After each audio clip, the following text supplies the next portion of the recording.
Trigger warning. Angst. Chapter 15. When it rains, it pours. Atsumu wakes up to soft snores and a hand slapping his face. He cracks his eyes open and groans beneath the weight of his brother. Osamu lies across the bed, his sprawled legs practically taking up all the space and almost sending Atsumu flying to the floor. Awesome. Sick. Great. Atsumu rasps his morning voice hoarse and definitely not ready to argue with his brother this early. He throws Osamu's arm off and kicks his shin away, but all his brother does in return is huff lightly and shift his body to lie on his side. Completely unfazed. For a good while, Atsumu just stares at him with wide eyes, wondering how the fuck his brother can keep sleeping so deeply. This prick can consider himself damn lucky. Really. Then again, Atsumu is pretty thankful he didn't seriously wake him up because Osamu deserves to rest. Yeah, actually, he should sleep some more. Things have gotten better ever since Rin has been with them. Sometimes it's still weird between him and Osamu, and they are far from acting like best friends, let alone lovers. But Atsumu sees that his very presence is helping Osamu to heal. He sees the cracks in his brother slowly being patched up, returning more and more to normality with each passing day. It's good. Atsumu is glad. His brother deserves the best. To distract themselves, Osamu has returned to helping Omami's aunt in her restaurant and Atsumu went back to accepting missions not much to Osamu's liking, but it's the only way for Atsumu to avoid going insane. To ease his worries, Osamu occasionally accompanies him, but only if Atsumu allows it. Kita doesn't give him anything big, though. It's mostly marks near Inarizaki that certainly any rookie can defeat. Giving him any missions outside of Hyogo is out of the question for now. It sucks. Atsumu isn't a fucking toddler. He tries to disentangle himself from his brother as gently as possible, getting up and smiling slightly as Osamu frowns when Atsumu is no longer lying next to him, or rather half beneath him. Atsumu sneaks out of the room, glancing over his shoulder one last time before closing the door to make sure he hasn't woken his brother. He is asleep, knocked out like a rock, seemingly having the rest of his life. Atsumu is only slightly envious. Morning, he says when he spots Suna standing in their kitchen. The rough edges of his morning voice make the word sound like a soft murmur. Rin acknowledges the greeting with a nod and a faint, tired smile, then continues sipping his tea and green-yellow fox eyes stare at Atsumu blankly over the rim of his cup. Seems like the night hadn't been easy on either of them. Atsumu yawns and rubs sleep from his eyes, stretches his lean frame, and tousles his disheveled hair. He takes a cup from one of the cupboards and reaches for the pot that Rin has filled up to pour himself some tea. Then he leans his butt against the counter and stares at Suna, slightly drained and seemingly lost in thought. After a moment of silence, Rin breaks it with a question. Is he still sleeping? He glances up at Atsumu and the latter nods, a small smile playing on his lips. Like a rock. Probably the most peaceful sleep he's had in weeks. Rin's eyes fixate on Atsumu for a moment longer, studying him for any hints that will show him whether he's telling the truth or not. Atsumu doesn't know. Then, after a thoughtful pause, he asks, "How's he really doing?" Atsumu frowns. His expression turns thoughtful. "I mean, he's getting better, I think. Slowly. It's like the pieces are coming back together, but some are still missing." He takes another sip of his tea, his eyes never leaving Rin's. "But you know Samu, he's not the type to let things show. Shouldn't you feel it? Do ya think I'm some sort of magician? You have this weird twin thing." Sunarin. Atsumu narrows his eyes. "You're weird as shit." Rin gives him a blank look and then says, "And you're annoying as hell, but somehow, I always survive you." So, Rin puts his cup aside and cocks his head. "Did you notice anything strange? Atsumu is actually going to kill him at some point. I mean, he's definitely been better since you've been around. He's holding back a lot of his feelings, but I don't need to tell you that, because Atsumu sees how intensely Suna is watching his brother. He sees how much even Rin is holding back, and he knows Rin is only doing it for one particular reason." Atsumu sets his cup aside and grips the edge of the counter behind him, rocking his body back and forth. He stares at the ceiling and reflects on Osamu's behavior. Then he frowns and returns his gaze to Suna's eyes. "I really have the feeling that he's getting better every day." But Rin's gaze sharpens, sensing there's more beneath the surface. "But yesterday something felt off." "Yeah." Atsumu raises an eyebrow slightly, surprised. "How do you know?" Suna hesitates for a moment and picks up his cup again, forcing his gaze to focus on the tea he's swirling inside. "I just sensed it. Call it intuition." Atsumu snorts, a hint of skepticism in his eyes. "Intuition? Huh? Intuition my ass." Rin remains silent, a slight nervousness lingering in the air. His gaze lingers on the tea in his hand, averted from Atsumu, who would probably see right through him if he looked him in the eye. Of course, Atsumu realizes that something is wrong. Of course, he knows that something must have happened when he left the two of them alone the night before, but it was the right thing to do, wasn't it? Because Osamu deserves to spend some time with Suna alone to realize what he really wants, and whenever he's ready, they can talk about what's still between them or what will be. Unless, spill it, Rin. Atsumu frown deepens. What happened? Oh. He senses nothing good. Rin glances away for a moment before meeting Atsumu's gaze. The unease is evident in his fox-like eyes when he finally speaks. We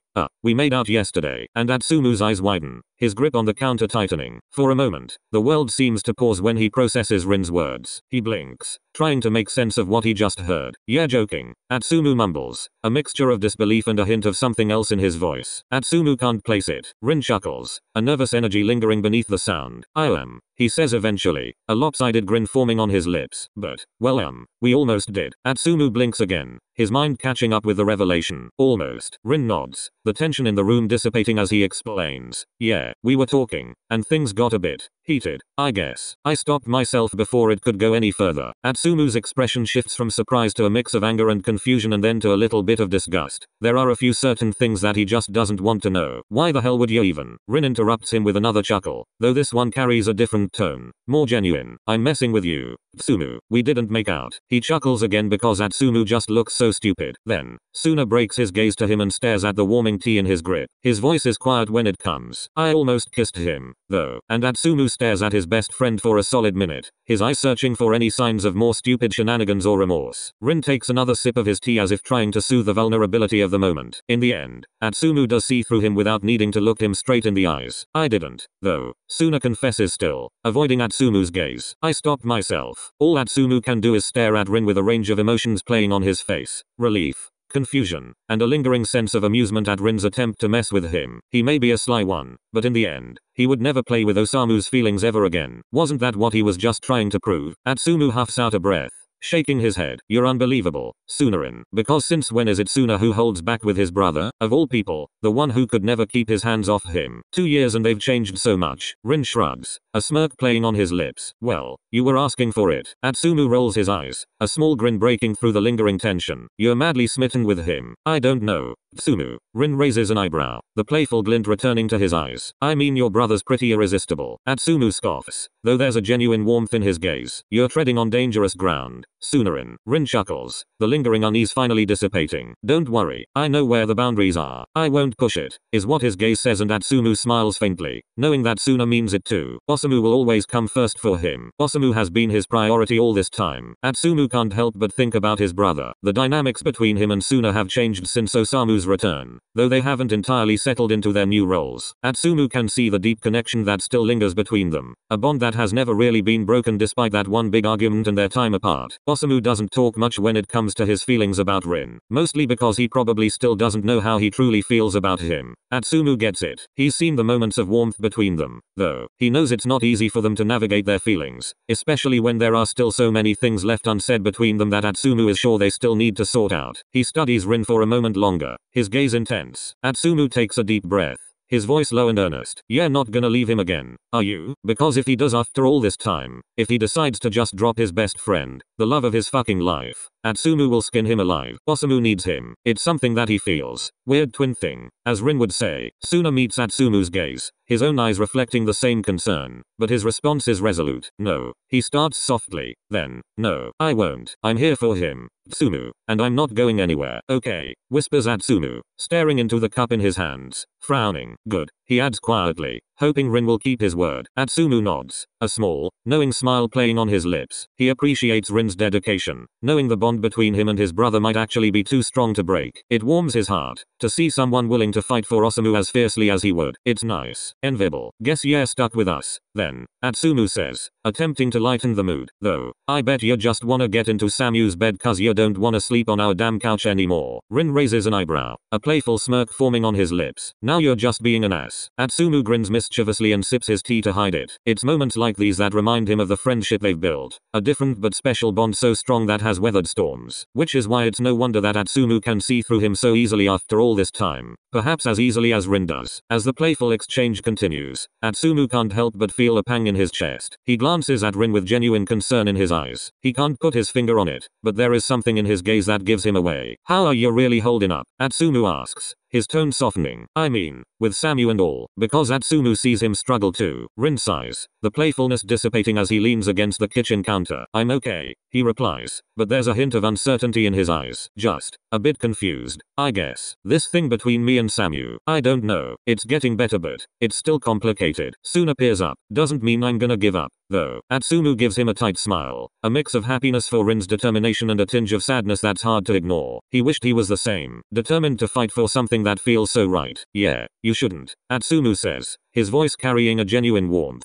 Fight for him. He deserves it. Rin nods in acknowledgement and Atsumu can't help but replay the echoes of his own battles in his mind. The pain in his heart intensifies. A silent ache that only he can truly understand. Love, it seems, is a force that weaves through their lives, leaving its mark in unexpected ways. What about you? Rin asks and Atsumu's gaze snaps up. What about me? How are you doing? Atsumu gives him a nonchalant shrug, a casual smile playing on his lips. I'm fine. Sunarin, no worries. But is he really? He can feel Rin's gaze, scrutinizing him like a hawk. There's a silent exchange between them, a familiarity that comes with years of friendship, and Atsumu knows Rin well enough to sense the skepticism. He doesn't press further, though, much to Atsumu's liking. Instead, Suna shifts the conversation, steering away from the delicate territory. You've been picking up missions again. Huh? Atsumu rolls his eyes. Yeah, but they're too damn easy. He answers and clicks his tongue. Kita doesn't trust me with anything serious. Thinks I'm still a damn toddler or whatever. Rin chuckles, a playful glint in his eyes. Well, can't blame him for being cautious. You do tend to cause trouble. Yeah, the worst.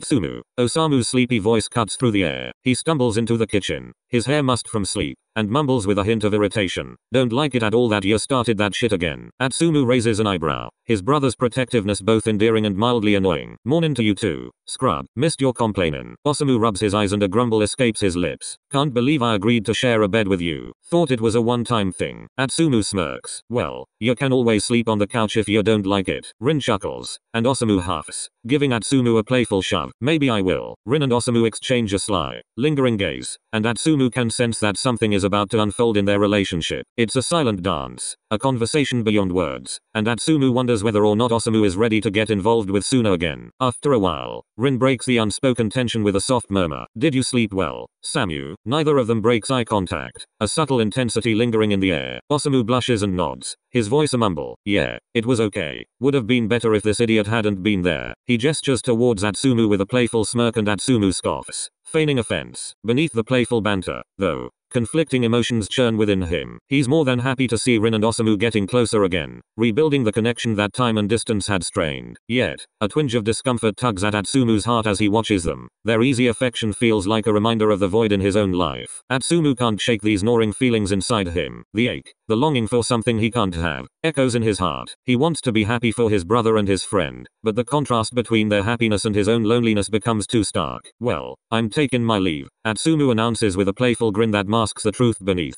Can't stand witnessing this lovey-dovey crap. It's enough to make a guy sick. He pushes himself off the counter and waves his goodbye. I'll see you losers later. He says it playfully, the words coated with humor, but deep inside, it's an honest admission. The truth he can't quite articulate. He leaves the kitchen and walks toward his own room, the weight of unspoken emotions lingering in the air behind him. As the door closes, Atsumu takes a deep breath, trying to shake off the dissonance in his chest. It's fine, he keeps telling himself. It will pass. The night air in Osaka clings to Atsumu as he strides through the bustling streets. The echoes of his white sneakers on the pavement match the rhythm of his frustration. Benihime rests at his side, securely sheathed, and Atsumu can't shake the nagging annoyance that courses through him. The missions from Kita proved to be nothing more than mundane exercises, dispatching foes who offered little to no challenge. It was over too quickly for Atsumu's liking, leaving him with a restless energy that begged for an outlet. Anything really, to get rid of these cursed thoughts that just wouldn't go away. As he enters a somewhat shady bar, the murmur of voices and the clinking of glasses surround him like a strangely familiar embrace. Atsumu makes his way to an empty stool at the worn wooden counter, his irritation evident in the sharp lines of his expression. Whiskey, he grumbles to the bartender, who spares him a nod in response. Ah, and now Atsumu remembers. He remembers being here before. It was with Osamu. Probably years before he disappeared, and it was one of their first times ever in Osaka. They were young, way too young for this bar, and yet they got everything they asked for. 3 drinks into the night in way too little time, and the two had drifted so far into another world that it was impossible to sober up before morning, let alone make it home unscathed. If Kita had seen them like that or even noticed that they had gone to Osaka on their own, he would probably have chopped their heads off right then and there. So, who do they go to when they get themselves into trouble? Rin, of course. He was the one who eventually picked them up and made sure they both slept safely through the night after Atsumu was convinced that his shadow was an assassin chasing him. Duh. And Osamu was ready to defend him with his life. It was a mess. Rin still makes fun of them. As the amber liquid is poured into a glass, Atsumu's gaze drifts to Benaheim, strapped to his side. The finely crafted katana seems almost discontent in its sheath, as if yearning for a worthy opponent. And yes, Atsumu gets it. Really, I know, baby, he mutters to the blade, running his fingers over the hilt. You deserve better than these sorry excuses for missions. Because yes, both of them do. Atsumu can't clear his head that way. The whiskey arrives, and he takes a sip,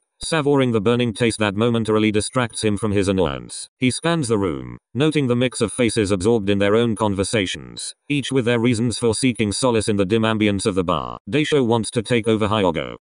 And then it hits him again. Atsumu frowns as he thinks of his brother's words. He sighs and runs his fingers through his hair, takes a sip of the smoky whiskey, and ponders over the many things that ultimately led to Osamu's kidnapping, and it doesn't quite add up. It's been gnawing at his mind for weeks now, but Atsumu doesn't understand it. Nariaki was the first to lead him to Daisho's Yakuza, and the Q-Micho didn't hesitate for a second to have his own man killed because apparently he was catching on to him. Daisho even dared to assign this task to Inarizuki, even though he had held one of them captive and wanted to take over or even eliminate them altogether. The fucking audacity. Atsumu wonders whether Kita shouldn't have noticed. He checked the contract. Of course he did, and he probably even included Aaron in the process just to be on the safe side. Then again, not even Nariaki, who himself was one of Daisho's closest men, noticed what his Q-Micho was up to. So how should Kita have guessed? It's odd, weird. It's strange because Daisho couldn't possibly have done all this with just the help of Terashima, and it starts with the fact that he couldn't have known that Atsumu and Osamu were in Sijo that one fateful night when they were assigned to kill Komori. It led them to Osamu, and they reported Ashijima had something to do with this. Kiru suspected Daisho or Terashima might be involved with this too, and now look where we are. Yet Ashijima claimed he had nothing to do with this. I know a lot about Daisho, but he never confided anything to me about kidnapping someone of high importance. He and Daisho are close, have common interests, are close partners. So, what if Daisho knew about Ashijima's plan? If he knew that Inarizuki was sending assassins to Sijo to complete a job and he saw a chance to kidnap Osamu? That way, if Ashijima is indeed telling the truth,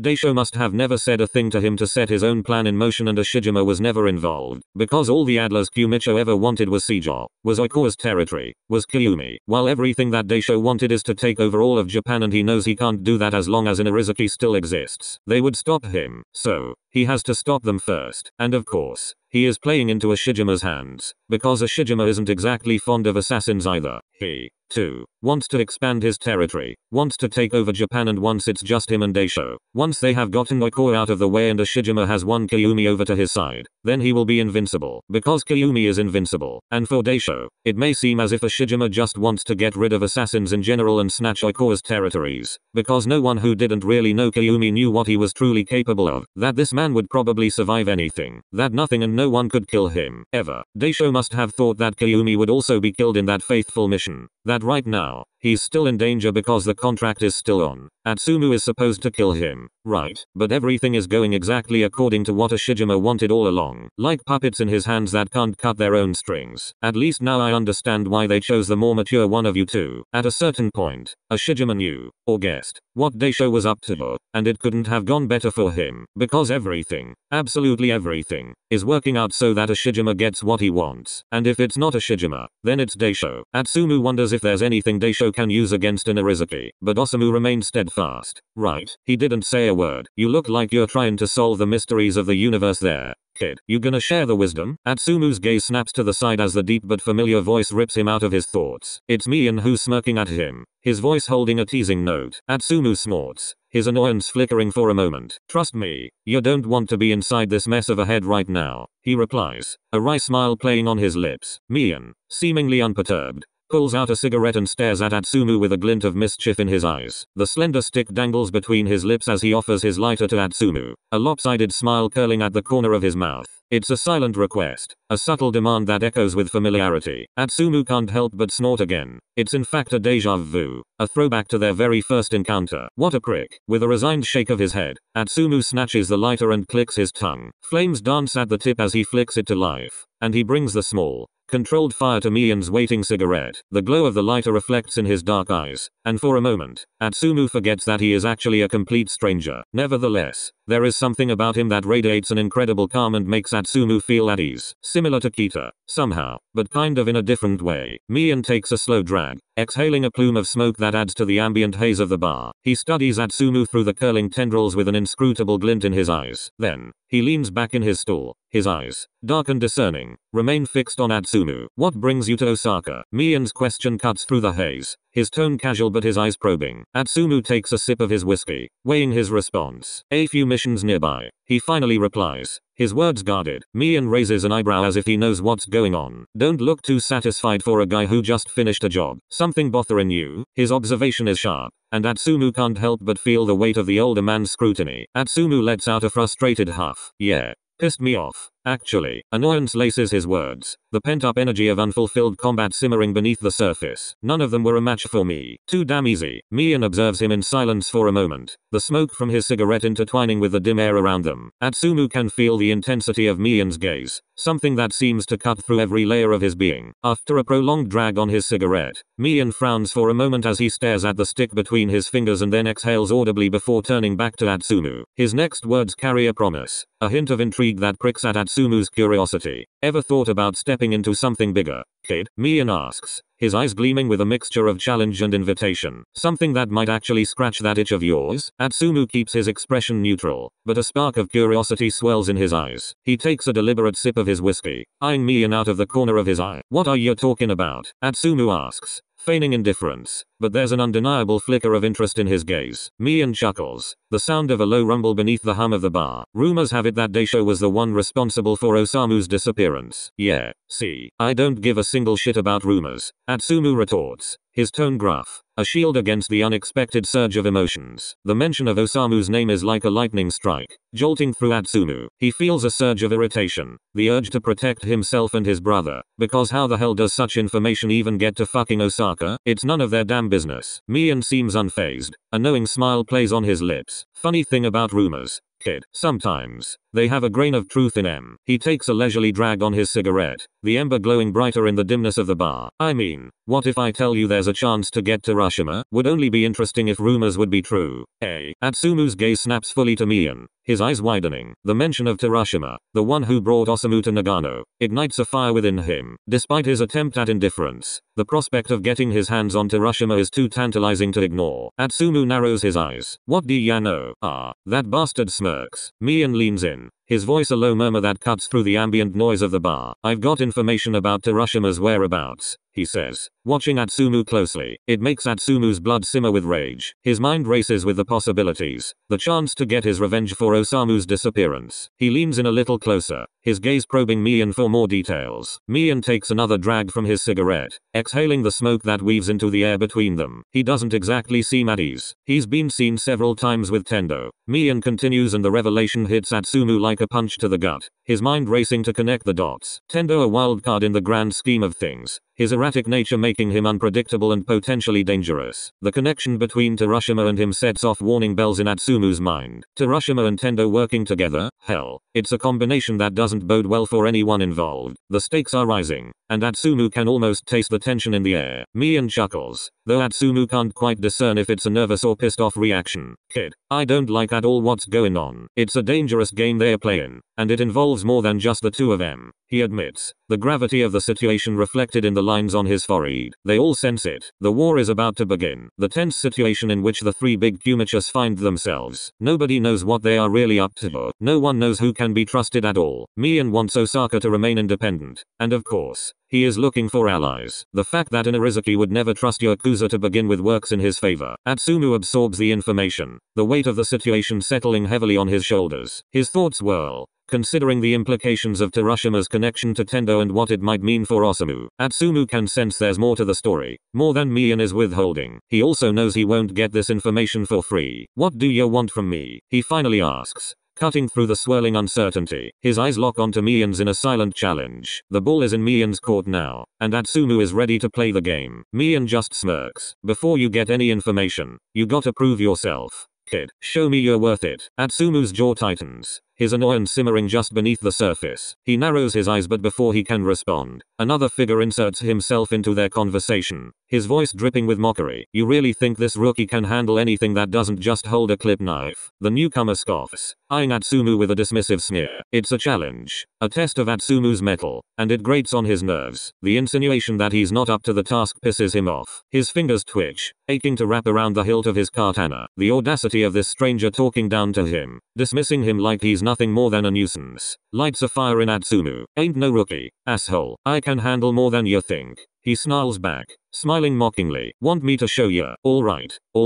Mian chuckles, cutting through the tension. Inunaki, meet Atsumu, and Atsumu, meet Inunaki. He leans in and whispers, he's got trust issues, and winks when he leans back. But don't we all? Atsumu shoots him a sharp look and Mian chuckles again. Inunaki looks equally annoyed as Atsumu does while Mian seems to have the time of his life. He places a hand on Inunaki's shoulder, a silent signal that he's got this. I'm quite confident in this one, Inu-san, he says, nodding at Atsumu. No need to worry, you'll die one day with how easily you trust people. Taunts Inunaki but Mian waves it off. I am just a good judge of character. Isn't that so? Atsumu clenches his jaw and raises an eyebrow. He isn't here to stir up trouble. He simply wants justice. I'll do whatever you want. Mian grins, a wolfish smile that holds the promise of both danger and opportunity. Great, he says and continues. So, here's what I got. Atsumu fumbles with the keys, his slightly tipsy state making the task more challenging than usual. The soft glow from the street lamp spills into the dimly lit hallway as he finally manages to unlock the door. He sighs as he pushes it open, familiar chatter and laughter reaching his ears from the living room. Seems like Osamu and Rin are engaged in a conversation, their voices carrying a warmth that soothes Atsumu's wearied soul. Ah, it's nice. Curious. He kicks off his shoes and shrugs off his jacket, then stumbles towards them with his steps betraying the influence of the alcohol. The sight that greets him nearly stops him in his tracks. There, on the table, lies a spread of sashimi, the vibrant hues of fatty tuna beckon, and Atsumu feels a pang of betrayal. Seriously? How could they? Atsumu gasps dramatically, smashing a hand over his heart. What the hell? Samu, you traitor, he exclaims, feigning betrayal as he eyes the delicacy. Osamu clicks his tongue. His expression is pretty unimpressed. Shut your trap, you scrub. We left it extra for you. Then he mumbles, you just took forever to get back home. Atsumu pouts, the dramatic act exaggerated by the alcohol coursing through his veins. And here I was thinking I could count on my dear brother to save me some fatty tuna. Guess I was wrong. Suna chuckles from his spot on the couch, seemingly amused by the sibling banter. Atsumu can't help but feel a warmth in his chest, be it because of the alcohol or because of the familiarity he has missed for so long. He doesn't know. What he does know is that it's good to be back. Like old times. Just the three of them. No one else. Osamu raises an eyebrow, looking genuinely concerned now and eyeing his brother suspiciously. What happened? You slack off or something? Atsumu clicks his tongue and rolls his eyes, his expression one of mock offense. Nah. Finished them off so easily. I got bored halfway through. Osamu narrows his eyes, assessing his brother's condition. So, you've decided to spend the whole day drinking? Atsumu clicks his tongue, as if you two didn't get loaded in here. He crosses his arms in front of his chest and glances at the half-empty shochu bottle, which, Atsumu remembers clearly, the twins received from Kita-san for a very special occasion when they completed their first challenging mission, and now Atsumu wonders what exactly this very special occasion is. He rolls his eyes as his brother sneaks a glance at Rin, and as Rin bites the inside of his cheek to stifle a smirk,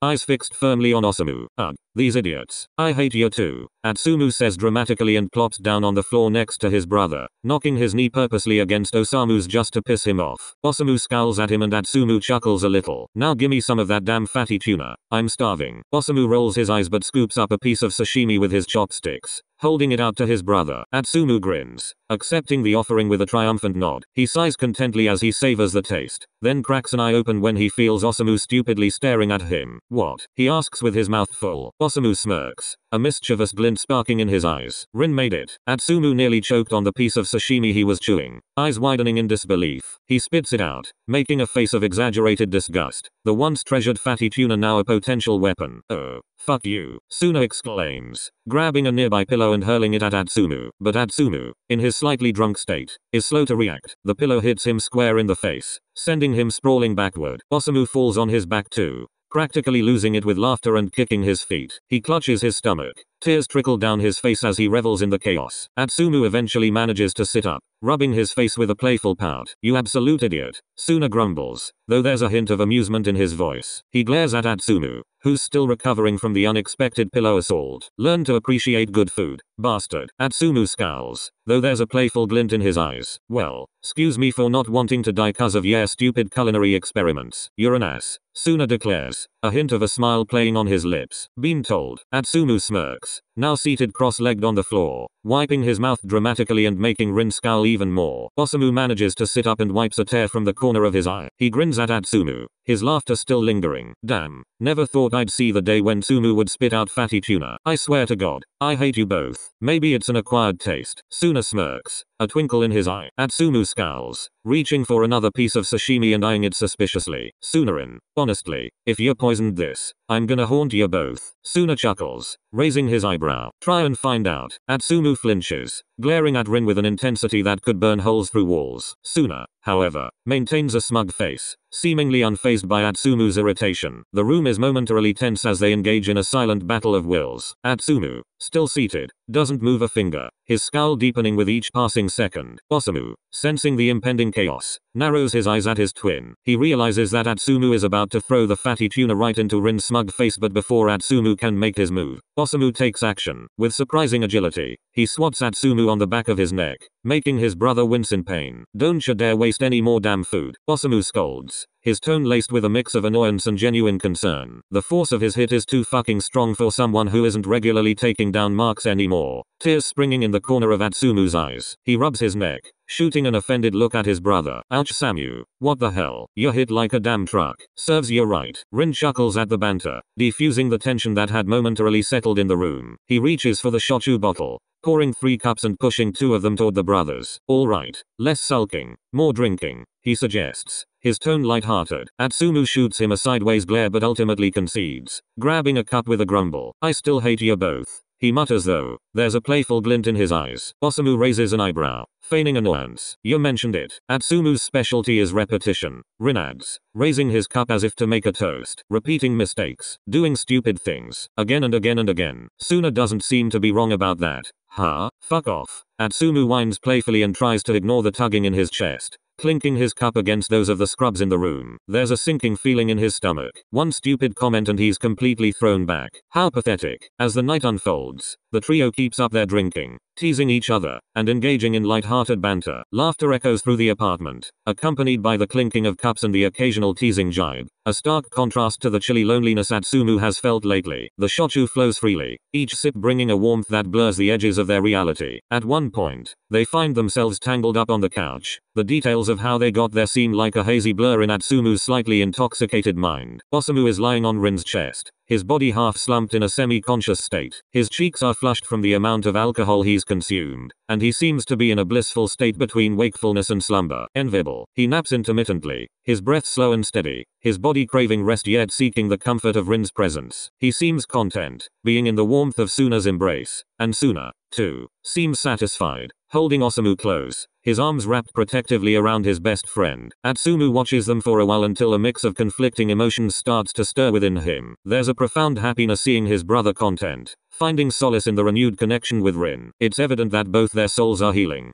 gradually mending the wounds that time and distance had inflicted. Atsumu is happy to witness Osamu finding comfort in someone other than his twin, knowing that Rin is there for him, that Rin will always be there for him. Yet, in the quiet moments between laughter and teasing, a shadow creeps into Atsumu's thoughts, a painful ache that he couldn't get rid of for months. The sight of Osamu in Rin's arms brings back memories of Kyumi holding him, especially on that night when Tendo poisoned him. The pain of those memories feels like a stabbing ache, a phantom limb haunting Atsumu's heart. He misses Kyumi. God, he misses him so much. As Osamu shifts in his sleep, mumbling something unintelligible, Atsumu's gaze snaps back to the pair next to him. It's a beautiful sight, one he wishes to cherish, but beneath the surface, a storm of emotions rages within him, fueled by the memories of what he has lost and the regret that threatens to consume him whole. The worst thing in all this is perhaps that Atsumu will never be able to tell Kyumi how he really feels. Sometimes he feels like he's suffocating, unable to shake off the ache. Atsumu kicks Suna's shin lightly, careful not to disturb his slumbering brother. Suna turns his head, raising an eyebrow in a silent question and an annoying level of sobriety that Atsumu can't help but resent. Unlike the twins, Suna seems relatively unfazed by the alcohol. Sunarin, save us from getting back pain, will ya? Atsumu whispers but Suna just snorts dismissively, a smirk forming on his lips. Go fuck yourself.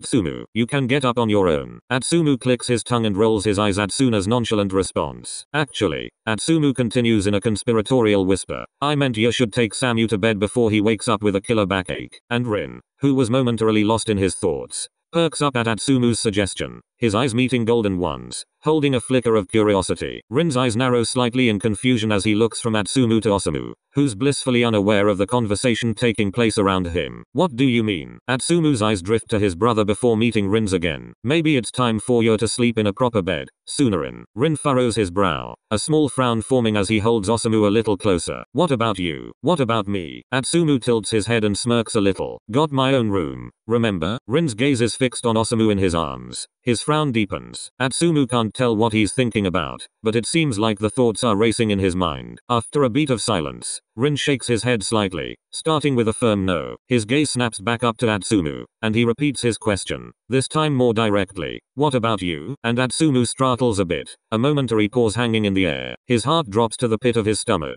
a twinge of discomfort settling in. He manages a tight smile and waves off Rin's concern. I'm fine, Soonerin. But is he really? He gulps and averts his gaze because the attention Suna is giving him feels awful. They're stinging. The memories. And Suna is the only one who can guess why Atsumu behaves the way he does. His facade seems to be cracking. The walls start to crumble. Atsumu doesn't know how long he can keep up this act before things threaten to spill over. Suna studies him for a moment longer, his fox-like eyes searching Atsumu's face as if trying to decipher the truth beneath the words. A silent exchange passes between them, an unspoken understanding that Rin doesn't buy Atsumu's shit but doesn't delve further, at least for now. Right now is not the time to tear up old wounds. Alright, Atsumu says, attempting to disentangle his legs from the intertwined mess of Suna and Osamu, still careful not to wake his brother. It proves to be a challenging task, worsened by the still lingering effects of his very inebriated state.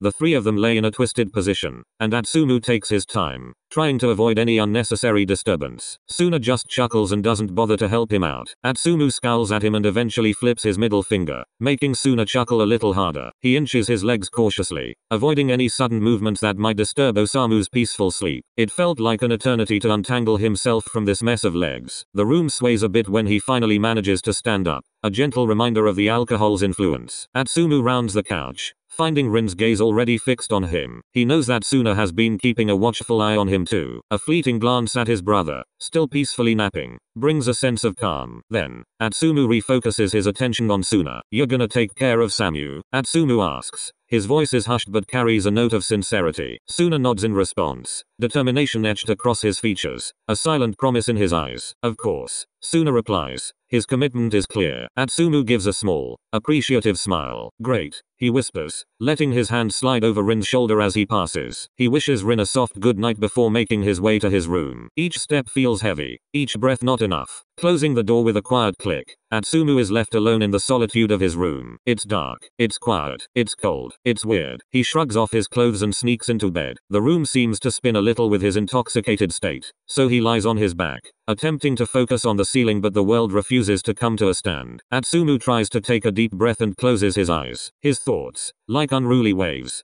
crash back to Kyumi, to the one man that he just can't stop thinking about. He's been avoiding it, didn't want to face how he feels. He had to be strong too, right? Osamu needed him. There was no time to let his guard down. But now Suna is here so Atsumu doesn't need to take care of his twin all on his own. Now, at this moment, he's alone in his room and he isn't used to this anymore when he's had Osamu as a distraction all this time. Now he can let go of everything that he's holding back but he's too afraid it will never stop. He has his eyes closed and yet all he sees is Kyumi. The frustration, the disappointment, the realization that he has been betrayed. Atsumu blinks his eyes open, but his vision is blurred. It's not the alcohol playing tricks on his body. No, this time it's Atsumu feelings that he can no longer suppress and are now threatening to drown him. Emotions that he's not able to bottle up anymore. Alone in the dark, Atsumu succumbs to the weight of his feelings. The room seems colder, emptier, as if echoing the hollowness within him. He lets out a soft sigh, the anguished exhale of someone who's been carrying a burden for far too long. The silence is oppressive. Atsumu feels the gravity of his emotions pulling him down into a pit of despair. He's too tired to fight back the tears that have been threatening to surface for months. The first droplet slips past his lashes, tracing a lonely path down his cheek. Atsumu blinks, and it's as if a dam has burst within him, letting the tears come, staining his face as he stares at the unforgiving ceiling. His whole body trembles. When will this ever stop? He's had enough. Turning to his side, Atsumu curls in on himself, tugging the blanket beneath his chin as if seeking refuge from the onslaught of emotions, an attempt to escape the overwhelming pain. There are no sobs, just silent tears that spill and spill and spill. Each tear resembles a silent scream echoing in the hollows of his heart. He misses Kyumi. His heart aches. Atsumu's thoughts are consumed by SakuSa, and he can't shake the heavy weight of blame he heaps upon himself for shattering what they had. The ache in his chest intensifies like a relentless reminder of the void that Kyumi's absence has left behind ever since they parted ways. It stings. It hurts. When will this ever stop? Furrowing his brow, Atsumu squeezes his eyes shut, trying to block out the vivid memories that assail him. Thoughts of Kyumi's touch, the warmth of his kisses, flood Atsumu's mind, and it's too much. The intimacy they once shared, the moments where it seemed like Atsumu was the center of Kyumi's world. Now, they are shards of a shattered dream. I care about you, don't. A silent sob escapes Atsumu's lips, and he hastily smashes a hand in front of his mouth to stifle any sound. He sighs shakily,